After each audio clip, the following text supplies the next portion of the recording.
हमारे चैनल को लाइक करें, शेयर करें और सब्सक्राइब करो और बेल आइकॉन को दबाओ।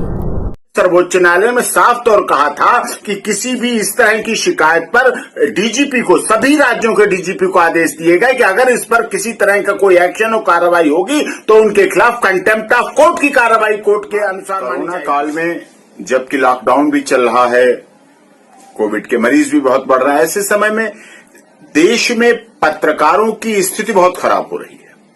उनके ऊपर बहुत एक तरह से दमन से चल रहा है शासन, प्रशासन और पुलिस का। इस बात की शिकायतें पूरे देश से मेरे पास आ रही हैं।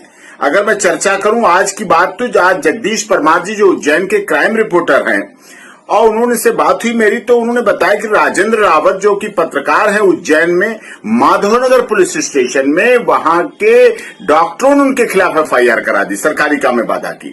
जबकि बात ये साफ तौर पे है कि वो अपनी रिपोर्टिंग कर रहे थे। हाँ, एक मरीज को जमीन पे सड़क पे डाल रखा है, उसकी रिपोर्टिंग वो नहीं करेंगे, वो नहीं दिखाएंगे तो कौन दिखाएगा। इसी तरह की घटना अलीगढ़ में हुई।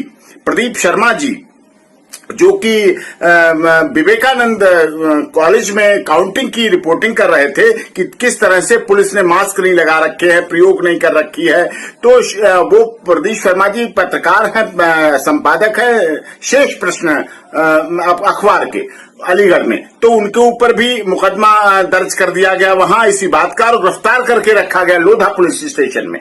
कितना बड़ा अन्याय हो रहा है, जबकि पत्रकार हमारे चौथा स्तंभ है लोकतंत्र के, और वो कितना रिस्क लेकर कोरोना में जाके जनता की आवाज के प्रतिनिधि के रूप में दिखाते हैं। और ये बात मैंने जब सुप्रीम कोर्ट में अभी कल और परसों लगातार याचिकाओं की सुनवाई हो रही थी, तो मैंने ये बात माननीय सर्वोच्च न्यायालय में भी, जहां ट्रिपल बेंच सुनवाई कर रही थी, उनके सामने भी इस बात को रखी। तब उन्होंने कहा, मैंने कहा कि झूठे केस रजिस्टर्ड हो जाते हैं, जो बात सोशल मीडिया कहीं कहीं किसी माध्यम से चली जाए।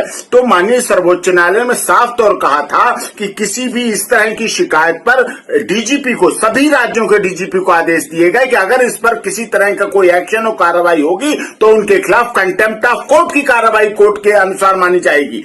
इस तरह की बात कहने के बाद भी माननीय सर्वोच्च न्यायालय कह रहा है, हमारा देश का संविधान कह रहा है, कानून कह रहा है कि चौथा स्तंभ है, अगर उनकी बात नहीं आ जाएगी।